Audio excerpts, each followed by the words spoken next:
Hello guys, nandito naman po akong muli sa araw na ito. Ang i-share ko na naman po sa inyo ay bakit po tayo naghihigante sa ating asawa or partner.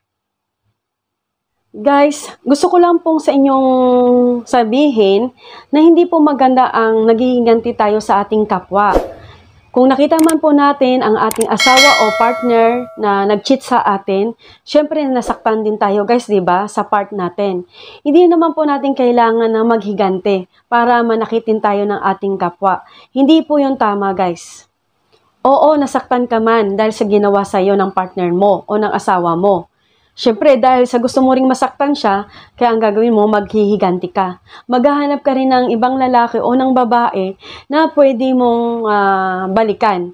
Na sila ang gagawin mong kasangkapan para din ipakita sa kanila na kaya mo ring gawin yung ginawa nila sa'yo. Sa palagay mo, tama ba yung gagawin mo? Kasi kung meron kayong mga anak, baka mas lalo pa silang masasaktan. Kasi alam mo dapat na madadamay din sila sa inyong mga gagawin. Alam mo nga nagkamali na nga ang iyong asawa or partner, tapos gagawa ka pa ng isa pang pagkakamali. Kung ako sa iyo guys, huwag mong gagawin yan kasi hindi tama ang maghiganti sa kapwa. Hayaan mo ang Panginoon ang maghigante. Kasi meron naman tayong Diyos di ba? Meron din tayong Diyos na nakakita kung ano ang ginawa natin. Kaya hindi mo kailangan maghigante. Ang gawin mo, ipanalangin mo yung taong yon. At ang Diyos na ang bahala sa iyo at sa kanila dahil sa ginawa nilang panloloko sa iyo. Lalo na pag ikaw ay babae, tapos balak mo maghigante, alam mo, ikaw rin ang magiging talo. Paano kung mabuntis ka? Ikaw rin ang magiging kawawa sa bandang huli. Guys, mas lalong gugulo pa ang magiging sitwasyon ninyo. Imbes na ayusin mo ang buhay ninyo, ayusin ninyo ang mga problema ninyo, ng magkakasama. Kung ang iyong partner o asawa ay humihingi ng pagpapatawad, bigyan mo ng second chance kung talagang mahal mo ang taong yon. Kasi lahat naman tayo guys nagkakamali. Ngayon nga lang, nagkamali siya dahil nagkaroon siya ng anak sa iba. Pero syempre, nandoon ang pagpapatawad. Kung talagang mahal mo ang taong yon, patawarin mo siya.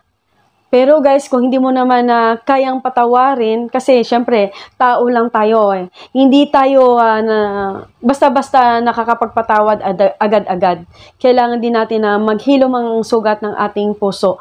Bagamat nandoon pa rin po yung nananalaytay sa atin, yung pag-ibig at pagmamahal, isuko natin sa Diyos ang lahat-lahat na nangyari sa buhay natin. At alam nyo guys, ang Panginoon ay hindi nagbibigay ng pagsubok kung hindi naman natin kaya. Ang lahat ng yan ay nagdaan at daraan sa ating buhay. Kaya walang buhay na hindi perpekto. Kaya kailangan lagi tayong magdasal, manalangin tayong magpamilya para makaiwas tayo sa mga tukso. May mga tao talaga na pagdating sa mga tukso ay marupok. Kaya yan guys, kung ano yung kahinaan natin, kahinaan ng asawa mo, ng babae man o lalaki, ay dapat talaga nating maging panghawakan natin ang ating pananampalataya sa Panginoon para yung tukso na yon ay makakaiwas tayo. Hanggang dito na lang po ang aking video at huwag niyo po sanang kalimutan na i-subscribe ang aking channel, Ate Nene. Mag-like na rin po kayo at mag-share. At huwag niyo rin pong kalimutan guys na mag-comment na rin po kayo sa baba ng aking video.